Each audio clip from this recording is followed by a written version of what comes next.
It's good morning, good afternoon, good evening. I'm sure there are some of you who are uh, in parts of the world where it's evening now, and in some cases early morning. So it's thanks, Ovanes, for inviting me to give this talk, and it's on mean field games, which is quite a hot topic, at least for the last 10 years or so. It has been and continues to be. And so I have in parentheses differential games, differential in the sense that I'll be talking about continuous time games, and there's also the discrete time version of these mean field games. And I'll also bring in a robustness element, even though I don't have it in the title. So here is an outline of the talk, and I'll try to at least cover elements of each bullet, maybe not go into full details. I'll have references if you would like to go deeper into these topics. First, I'll give a general introduction to non-zero-sum stochastic differential games and emphasizing strategic interactions and the role information structures play. And then we'll have a quick introduction to mean field approach to stochastic differential equations, why we need it, what led to its introduction. And then I'll bring in a robustness element through risk sensitivity, and first give you a very quick overview of risk sensitive stochastic control. And because when we solve risk sensitive mean field games, at one point the stochastic control problem has to be solved. And then I'll have two different approaches to robustness issues in mean field games. One is using a risk sensitive approach, which will just be the follow-up to the stochastic control presentation the previous bullet addresses. And then, so that I'll call problem one. And the second problem is the mean field game approach to robust non-zero-sum stochastic differential games, where I'll bring in a fictitious adversary and who is trying to sort of make things difficult for the players. And then I'll show the connections between these two problems. And there is, in fact, it's at some level they are equivalent. And this will lead to epsilon Nash equilibrium also. I'll introduce and then talk about some extensions and conclusions. Okay, so a general non-zero-sum stochastic differential game is described in terms of a stochastic differential equation, and then you have here the B is the Brownian motion vector value, and all these at this point we can assume are smooth functions. D is a matrix which is a function of t. T is the time variable, and then U is the input and X is the state, and this is interpreted in the Ito sense. And X0 is the initial state. And then the U has two n components, U1. Each one could be vector valued also.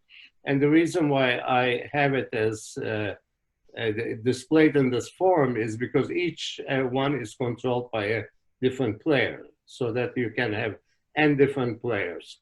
So you can in fact, in most applications, you have an individual state equation, differential equation for each player. So here I have a sort of broken it into compartments, and but you need these x sub i's cannot be independent of each other, and there is an input from the other states and from the controls of other players.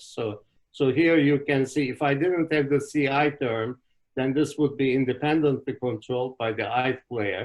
So we wouldn't have a game unless there is some coupling through the cost function.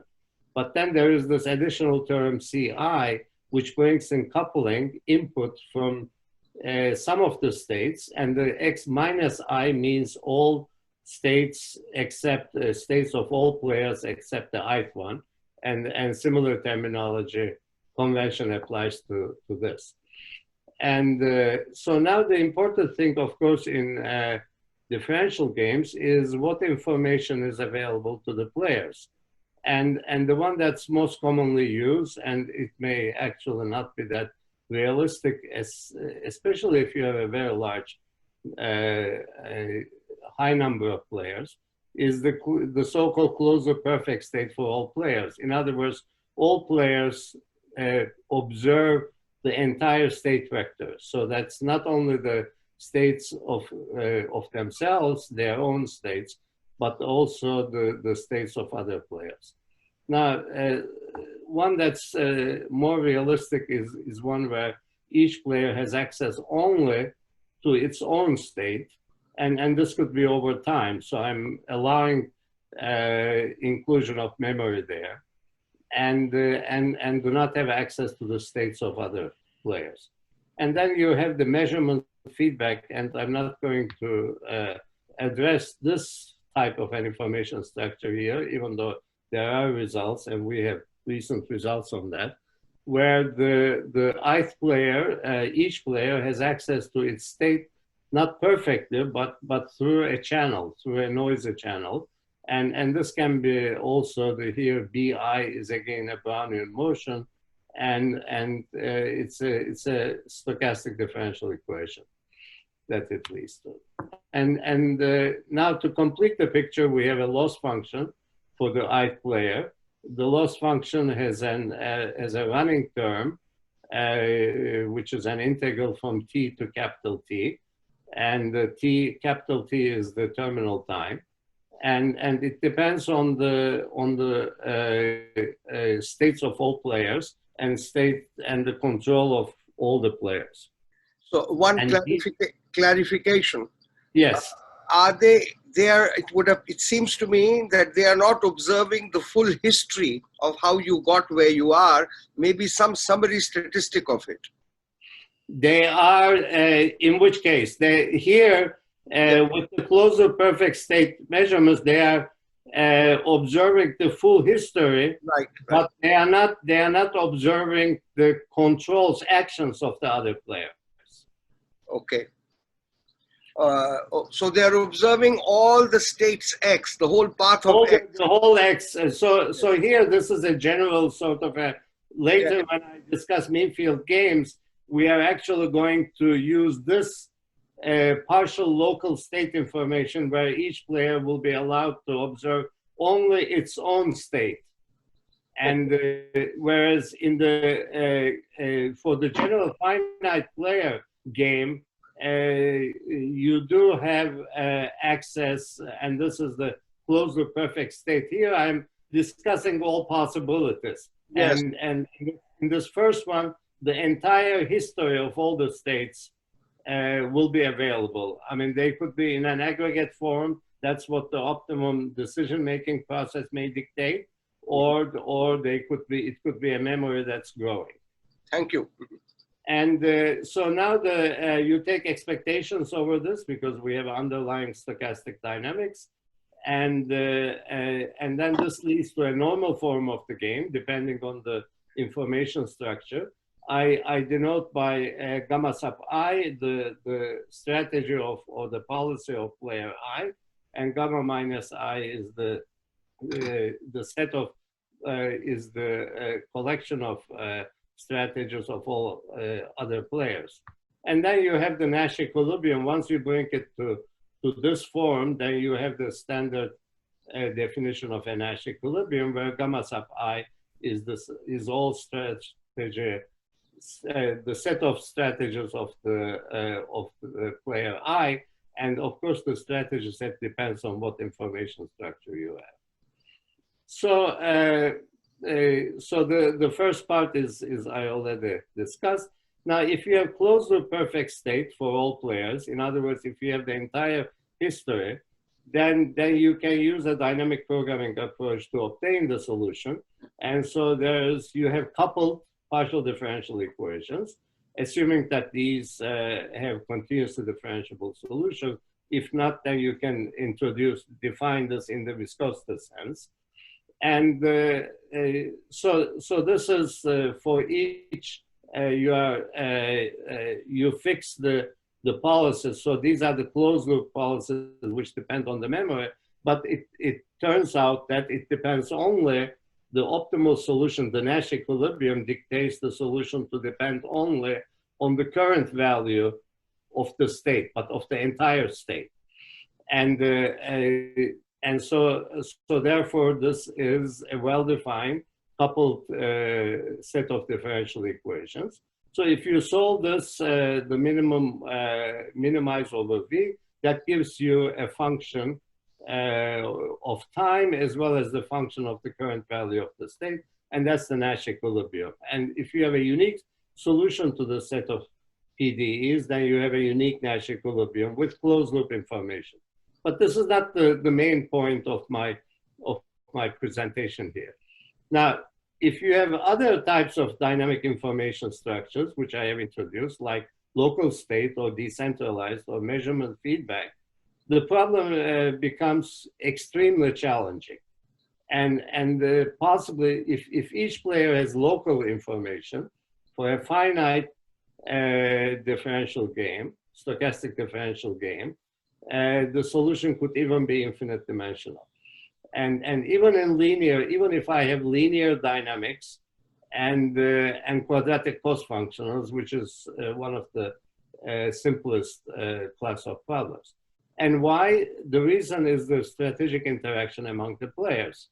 Because if each player has to second guess the information available to other players, here, of course, I'm assuming that there is coupling between the cost functions of the players. And so therefore, a particular player cannot independently optimize its own cost function. It needs information on the states of other players or even the controls of the other players, because those enter into the cost function of any particular player. So they have to do some second guessing of the information available to the other players, because that's useful. And if you have some neighborhood structures between the players, like coupling is only through a neighborhood, then they have to know about the states of the neighbors. And this type of a second guessing phenomenon, as it's well known in game theory, leads to an infinite recursion. And this involves asymptotic learning, the learning the relevant information through direct measurement of others' actions and through their impact on state and performance. So the linear quadratic, the simplest case, as I indicated, is the linear quadratic non-zero sum stochastic differential games. In this case, we can actually solve this is again the case with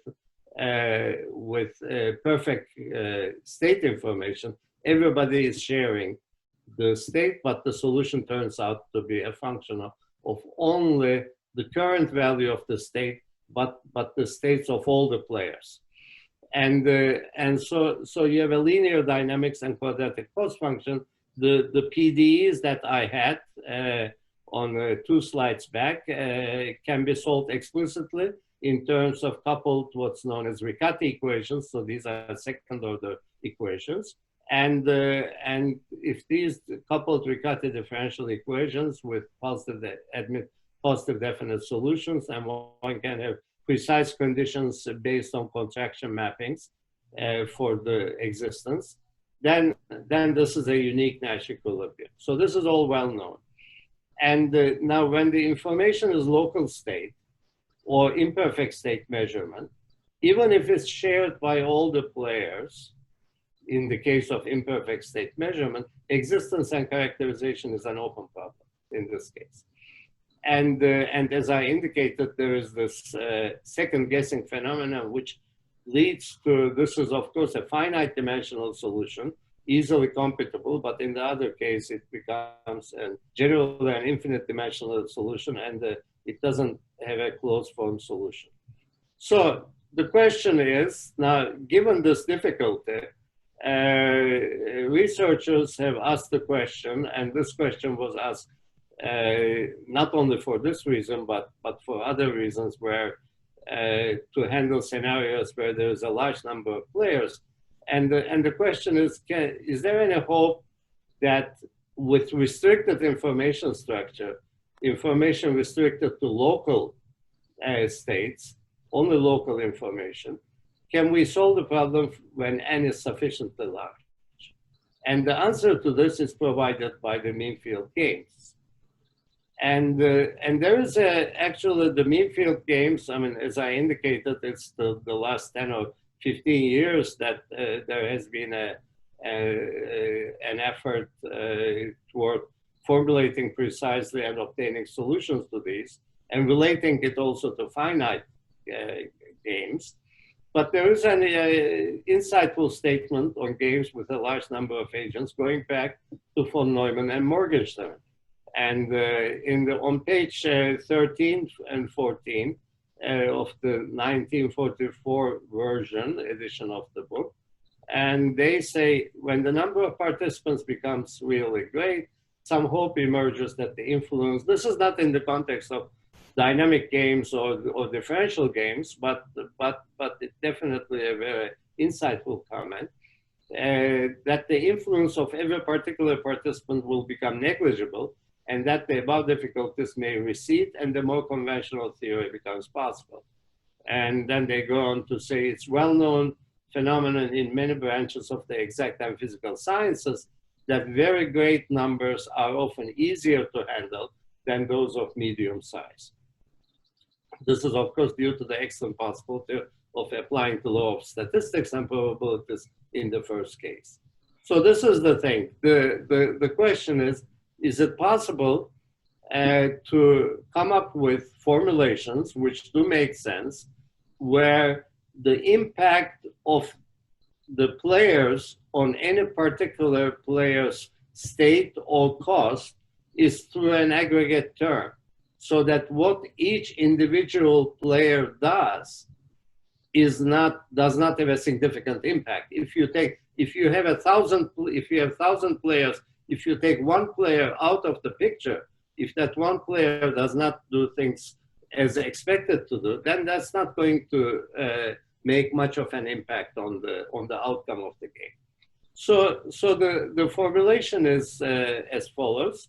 Then, so again, coming back to the stochastic differential equation that I had, and you have a term. Now here I had the coupling coming from all other states.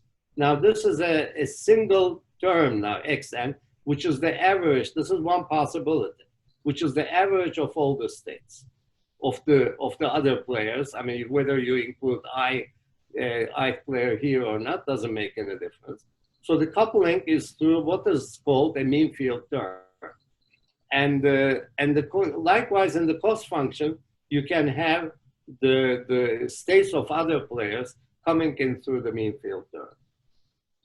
So here is the approach toward how do we solve these problems. Of course, for any finite number of players, you can again write down if you have access to xn and the individual states of all the players, then you can use the dynamic programming formulation I had earlier to solve this problem. But what if the players have access only to x sub I? And so here is the approach. One treats xn as a fixed stochastic process. You don't know what its distribution is. And this is called the mean field term, Fn, or the mass behavior. And it's not affected by agent I's choice of control.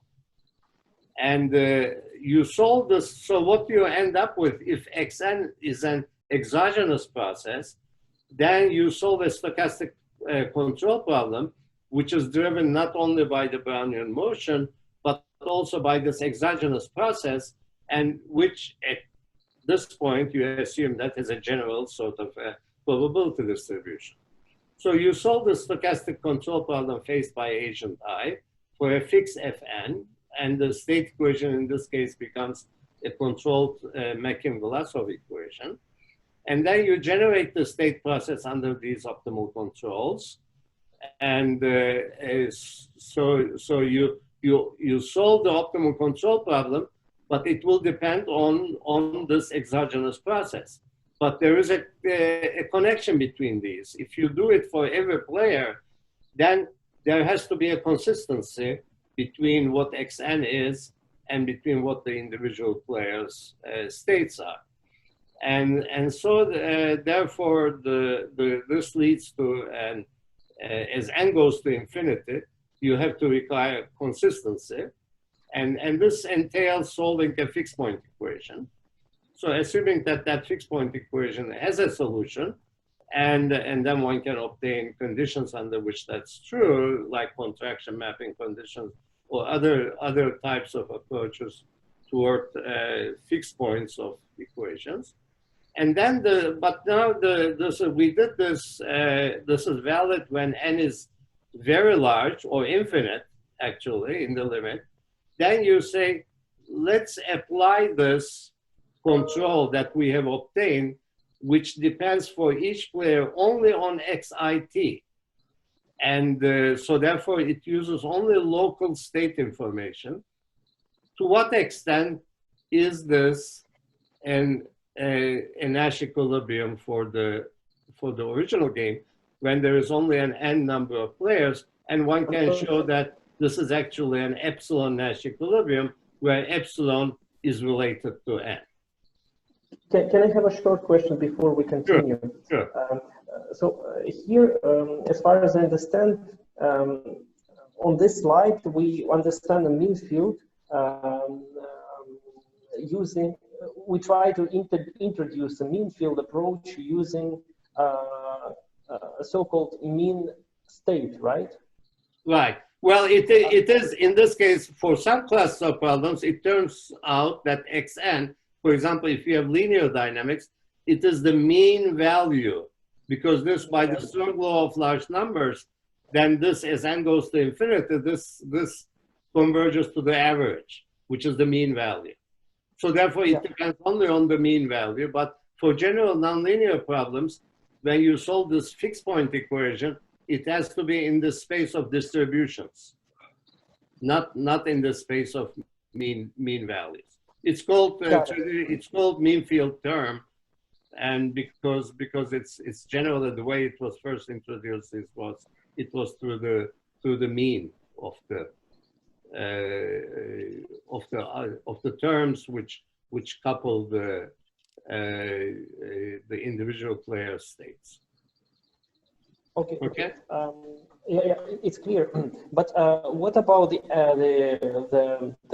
strategies or actions? The cost functions. Strategies, actions are functions. Now you solve a stochastic. Let's say that the Xn is. Let's say that you went through this process, and then you found out exactly what this Fn is. Then this does not depend on the strategies of the players. It's an exogenous process. So therefore, the strategies of the players in this game are determined by the solution of these independent stochastic control problems. Because note that if Xn is an exogenous process, then this depends only on the actions of driven by the actions of the ith player. And the cost function also depends only on the action of the ith player, of course, on the state as well. And this is fixed. And so therefore, the strategy of the ith player is given by the solution of the stochastic control problem. So just a related question. For some, you must have some reason for not looking at randomized actions. If I call the UI pure actions, people could consider playing probabilistically at each time, like strategies. But you don't need them because they can't profit by such mixed That's strategy? right. The players cannot benefit from this, and because of the formulation of the problem, since you are solving a stochastic control problem, and I don't have any constraints here, and I don't have any hard constraints on the problem, and so therefore the solution, you can restrict yourself to deterministic policies for each player. Okay. And One so last the question. research here was initiated by Laszlo Lyons and almost, I mean, simultaneously. And Laszlo Lyons, this was based on the a PDE approach. They were interested in solving PDEs, high-dimensional PDEs. And Juan Keynes and Malhame from Canada, they, and this is a transactions on automatic control, in 2007 were interested in the types of formulations that I have here, but for the linear quadratic case. So now very quickly, I'm not sure how much time I'll have to go into the details, but I indicated at the beginning of my talk that I'm going to bring in a robustness element. Now, let me indicate how I bring in the robustness element. So this is a risk-sensitive formulation of non-zero-sum stochastic differential games.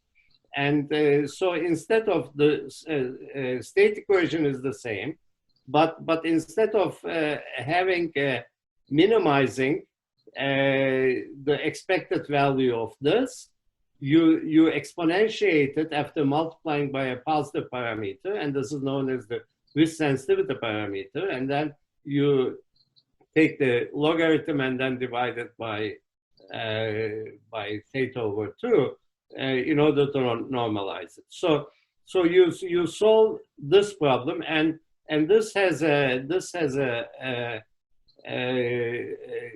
robustness interpretation in the following sense.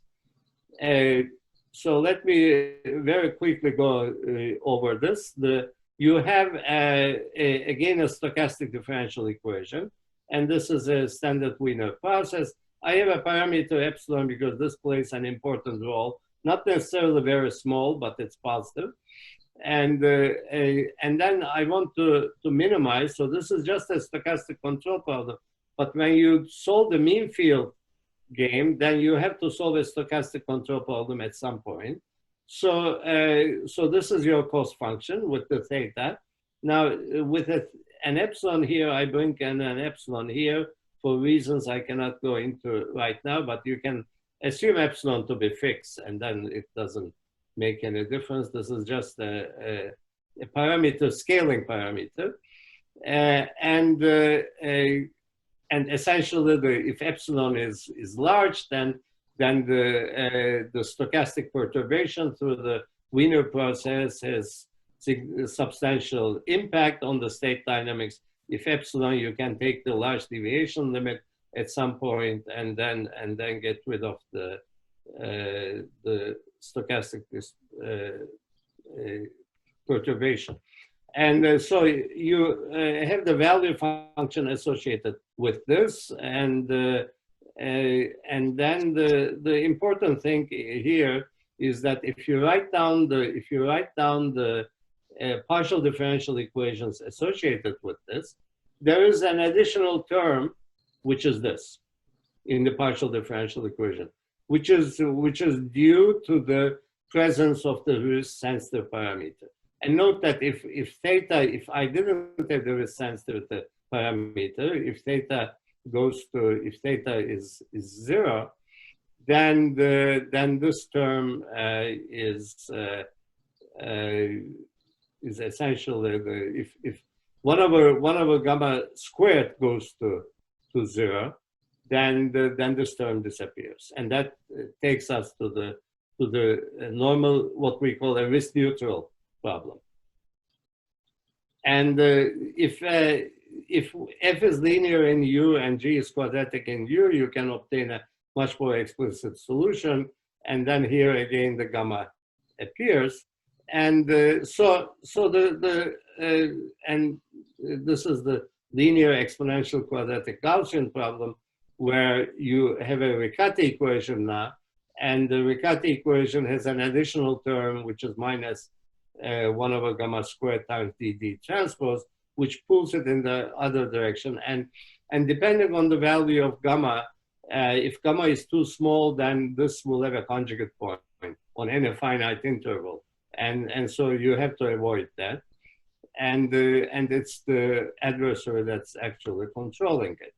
So now, what is the robustness interpretation of this? Let's introduce a class of stochastic differential games.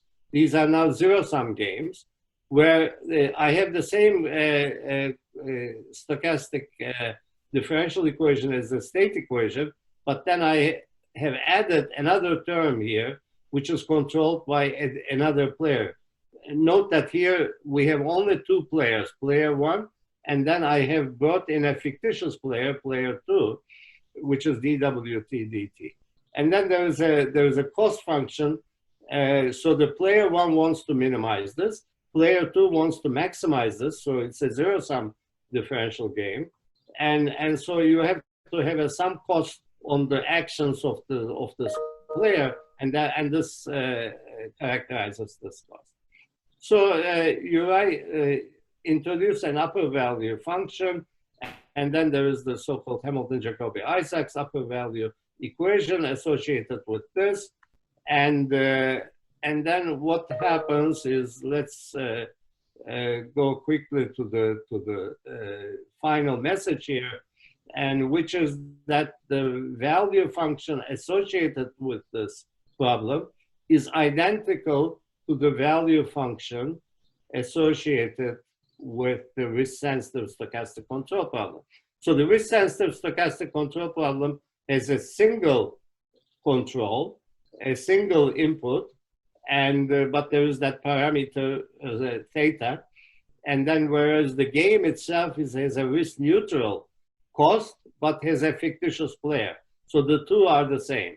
So the same holds for time average linear quadratic problem as well. So now the question is, how can we solve this problem?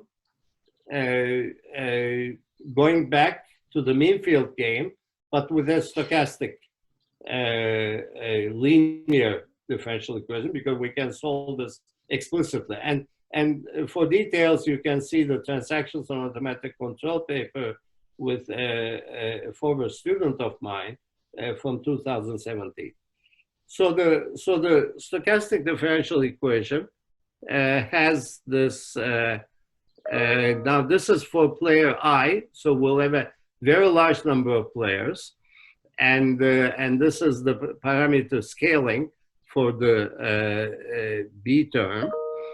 And the risk-sensitive cost for agent I is given in this form. So instead of minimizing the expected value of this, we are exponentiating. And with this parameter 1 over delta, I use theta here. I changed the notation because this corresponds to the ith player. And then you take the logarithm, and then I'm looking at the time average case. So letting t go to infinity. Now note that this is a special class of cost functions. What this term says is that this is the so-called consensus problem, where each player wants to minimize a quadratic cost function, but wants x sub I, the state of that player, wants his state to follow the average trajectories of all the other players' states. So you want xit to be as close to 1 over n times the summation of xjt. Okay, so this is the so-called consensus problem. One can formulate other types of cost functions we have in this paper, which was the very first one that introduced risk-sensitive mean field games with Tembin Su, again, transactions on automatic control, has other types of cost functions. So note that the risk-sensitive control has the following sort of, if you expand with respect to this parameter 1 over delta, the leading term is the expected value of theta I, so which is the risk neutral term. Okay, it's as though you are if you were involved only with this term, then you would be minimizing the expected value of this. The second order term, which kicks in, is the variance of theta. So you have a combination of the mean value and the variance. And if 1 over delta is sufficiently small or delta is sufficiently large, then you have this term not playing a significant role. So you are essentially minimizing the sum of the mean and the variance. And that's what brings in the robustness sort of interpretation to these problems. And again, the Fn, if we define this as the mean field term, the agents are coupled with each other, in this case, through this mean field term. This is our Fn, this is the mean field term, where it enters. State equation does not have, this is a special formulation, does not have the mean field term. So the only coupling between the players is through this term. And again, this is extremely, if players have access only to x sub I, with a finite number of players, you cannot obtain the Nash equilibrium exactly. So the mean field approach provides a way of obtaining it. Okay, so, so the second one, the problem, so as I indicated, between risk sensitive and the robustness, there is a strong connection. The second problem, which turns out to be equivalent to this one, but you have to take two different paths to show that equivalence in some sense, is one where I include this fictitious player here. And now we have a risk neutral cost, but again, the first two terms are the same. The third term is a soft constraint, a soft cost on VI, on this fictitious player. If you don't have any soft cost, then that player will drive it to infinity. It is like in the risk sensitive control problem, the risk sensitivity parameter being very large, then there isn't much you can do. And so VI is the fictitious player, and agents are coupled with each other through the mean field term. So here is the sort of the summary, depending on how much time I'll have. And let me just summarize this. Let me have the full screen. So there are two problems. One is the one with risk sensitivity. The other one is the risk neutral, but there is another fictitious player here, playing against each player. So this is the cost function of a generic player. So what you do is you assume in this case G, which is the mean field term, and then you find the best response of the ith player to this mean field term, and then you come back and then look for consistency. And as I indicated earlier, the consistency involves looking for a fixed point of an equation. Let's call this tau of G, T, and then I look for a G star equals to tau of G star, and we have conditions, explicit conditions under which there is a unique fixed point. Okay, so the individual for these two problems, the worst case, we have an expression for the worst case disturbance. Decentralized controller, robust decentralized controller has this form. Note that the X is the ith player's X. This is for a generic player. And then there is an additional term, and this is due to the mean field term in the cost function. And then that term satisfies, this is the optimal solution. G is the mean field term, and the way it influences U is through S. And G is obtained from the solution of a Riccati equation, from the solution of a fixed point equation, and that fixed point equation has this form. Okay. And then the I'm sorry. We are a little bit short of time. So okay, sure. If you have 5 or 10 minutes. Sure. Okay. I'll wrap up. So the two robust tracking problems are identical. They admit the same solution, but it turns out that the mean field analysis. I'm going to skip the mean field analysis here, and this is just the detail. And it turns out that for these two problems, the solutions are the same, but generally the mean field terms are not the same, unless when if gamma goes to infinity, then G star becomes the same as H star, where H is the mean field term of the robust game. The other one is the mean field term of the risk-sensitive problem. Okay, so and maybe a final thing, I mentioned that if you use it for a finite player game, so now you solve the infinite player game, and then you want to use that solution, which depends only on local state, for the finite player game. And the question is, to what extent is that a good approximation? And by that, what I mean is that here you have all other players play the mean field solution, and the ith player is totally free to change its solution. It can deviate from the mean field control.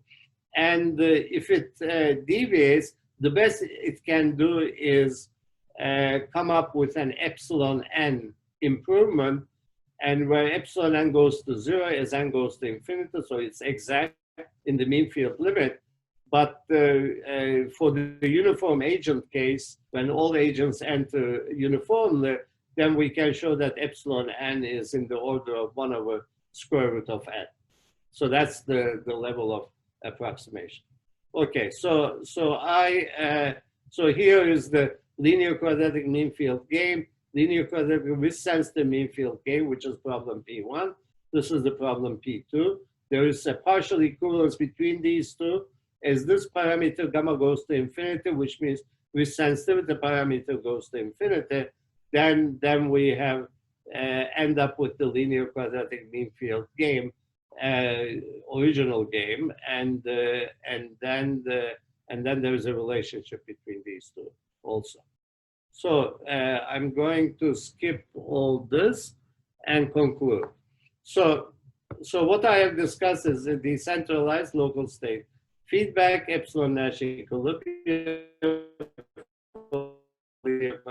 risk-sensitive robust mean field games, and the equilibrium features robustness due to local robust optimal control, parameterized by gamma, which is related to the level of risk sensitivity of individual players. And one can extend this to the heterogeneous case and nonlinear dynamics. Results are not as explicit as the ones I presented here. As I indicated, the paper with Tembin and Su has some of these results. And then at the beginning, I said I'll be talking about continuous time games, but there are discrete time counterparts, and you can do a lot more there in the discrete time counterparts. And then we have two papers there, one in the Science Journal on Control in 2018, and the other one is in the Math of Operations Research this year. And this is the general, this is a very general framework of MDPs with discounted cost. We have also done imperfect state measurements, which is really a challenge. In that case, the state is replaced by the conditional probability distribution, and with discounted cost again. And this is has appeared in the Math Operations Research in 2019. There are all kinds of interesting extensions, generalizations, like in most problems, you have agents interacting only with their neighbors and not with the entire community.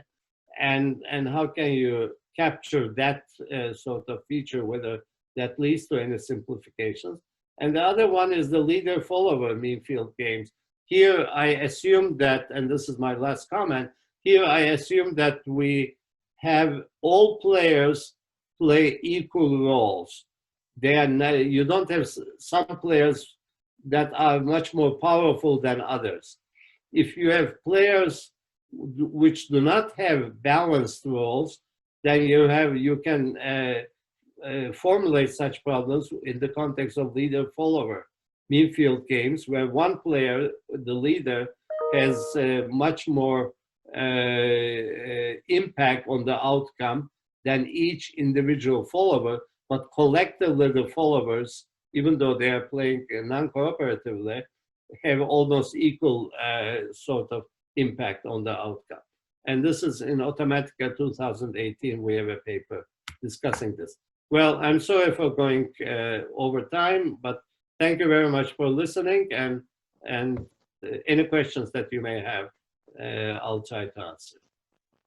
Thank you, Tamer Başar. That was a very interesting presentation. So I have several questions. If someone else want to ask, then maybe you could start. Then.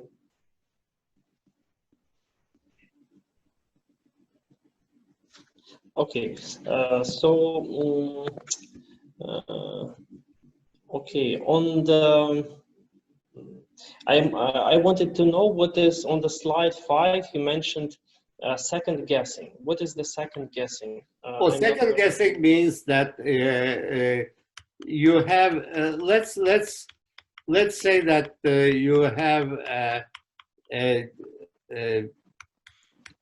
a problem where let me go to that. This is known in well known in problems where players have asymmetric information. Let's say that you have two players, and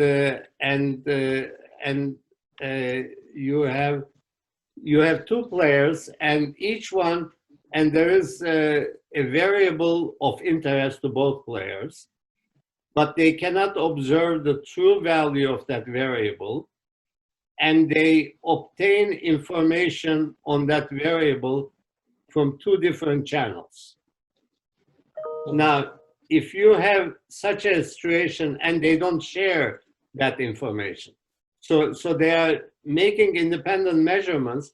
So if they had shared that information, then this would be a centralized information problem. And so you can obtain the Nash equilibrium by conditioning on that measurement for both players.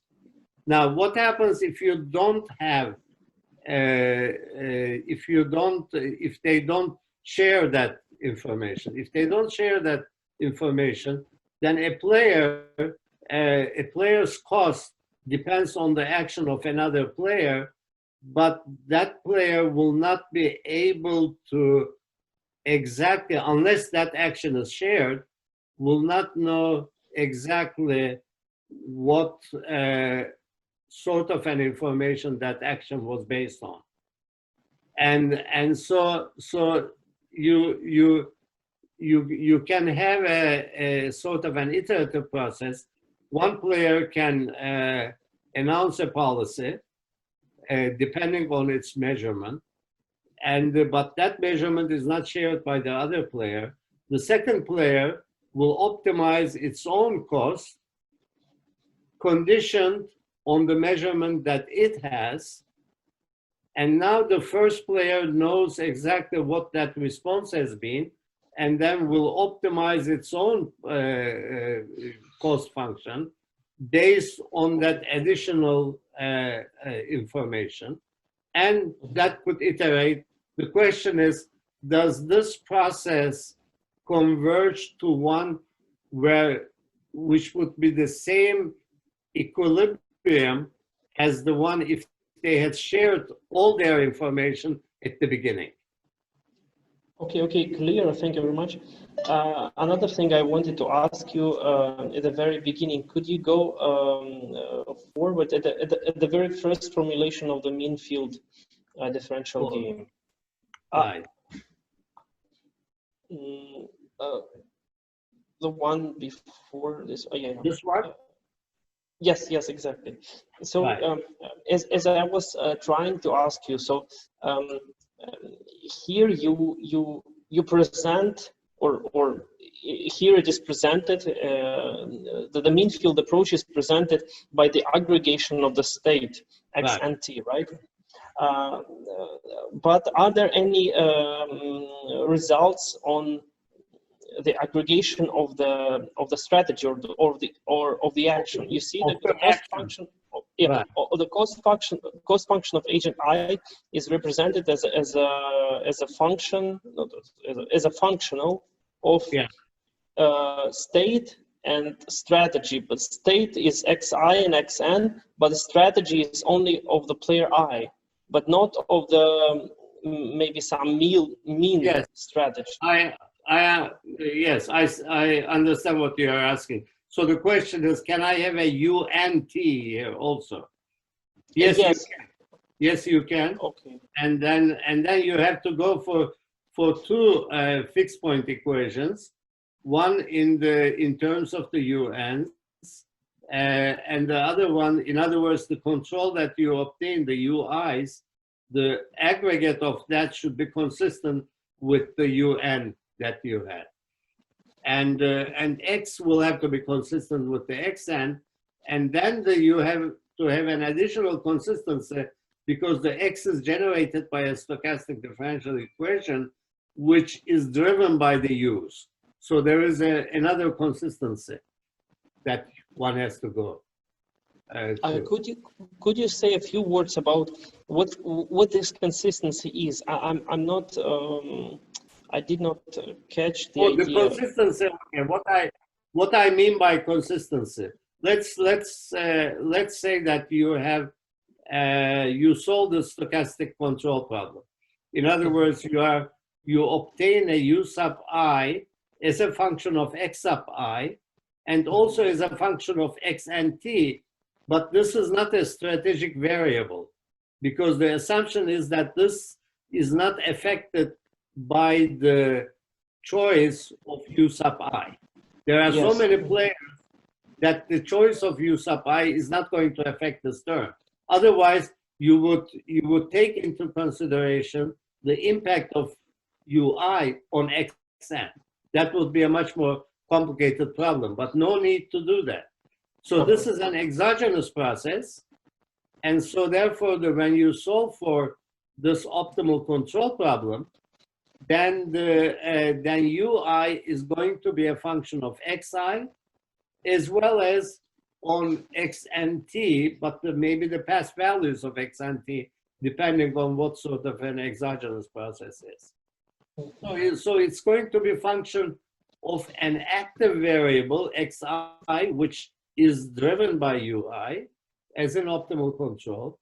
And it's also going to be a function of this. But you don't know what this, you have access to Xi, but you don't know what X and T is. It's an exogenous process. So once you obtain the solution, you have to, for each UI, now you substitute it in here, the U sub I that you have obtained. Then you have a state equation which depends only on X and T and is driven by the Brownian motion. So this is an uncontrolled state equation. And now you compute this term, which is 1 over n of this. But the right-hand side will depend on xn. Because this is a stochastic differential equation, where you have substituted for the optimum UI. And so therefore, the whole thing is now dependent on xn. If I change xn, then xi is going to change. And so therefore, you sum this up, you look at this, if it is just a linear term, you take the expected value of this, of xi. If the players enter homogeneously, in other words, if f sub I is just a single f, then all players have the same role in driving the x and t, and so you find this as a function of x and t. You make it equal to x and t. So that's the fixed point equation. Okay, thank you. Is n goes to infinity. Okay, I think I need to look to get more you can look details at. You can send me an email, and I can send you some paper. Okay, thank you very much. Thank you, it's very interesting. If anyone has any more questions? Can you explain more about Pradeep's question before regarding mixed strategies? What drives the fact that the equilibrium here do not need mixtures? Is this the continuous time, or? Well, it's continuous time, but also it's based on the solution of a stochastic single-player optimization problem. It's a single-player optimization problem. Yeah, but I mean, we're used in game theory that a single player doesn't have to randomize, and when you have a bunch of players, then you need the mixture. But it is, that's true. I mean, you can, if you have even if you have a matrix game, if you have just a single player, that you cannot improve upon a pure strategy. But if you have multiple players, then definitely the Nash equilibrium, even saddle point equilibrium, will generally be mixed. But in this case, it's because of the mean field nature of the problem, the impact of all the other players on the outcome of the optimization problem that is faced by a generic player, that does not depend on what each individual player does. But sorry, I thought you said that already in the differential game setup. Right. I mean, I can show that even if I have a static game, not a differential game, but a static game, if I have this structure, that is the way all other players' actions enter into the utility function of a generic player. If it is through an aggregate term, if there is a very large number of players, then you don't have to go to mixed strategy. But in the differential games that you started your lecture with, do we need them? There was only a finite number of players. So what you are saying in this problem is here, for example, the linear quadratic, you can show that you don't have to go to mixed strategies because you have strict convexity for each fixed policy of the other players of the cost. So this solution that I gave for the differential game, where you have only a finite number of players, but the players have access to the entire state vector, and here you don't have to go to mixed strategies. You don't gain anything by going to mixed strategies. It's because of strict convexity of the cost function. So just to clarify, this fact that you don't need the mixed strategies is just for the linear quadratic, or was it true in all the differential games? All the differential games, if you have strict convexity.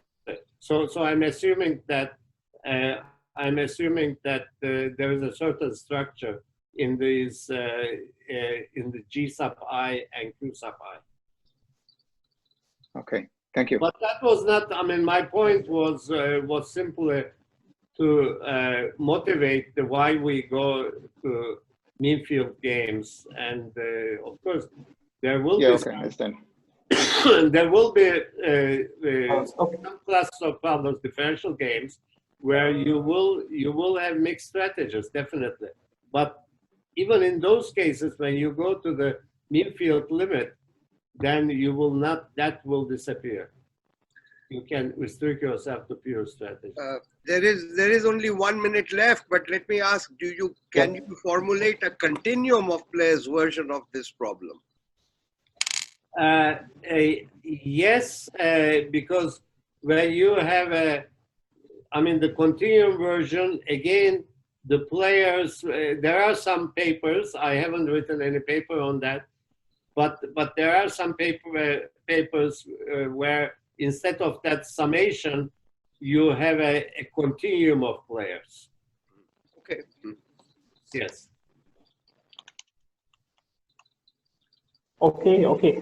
Thank you very much. If you have any more questions, maybe we could discuss them during the lunch break.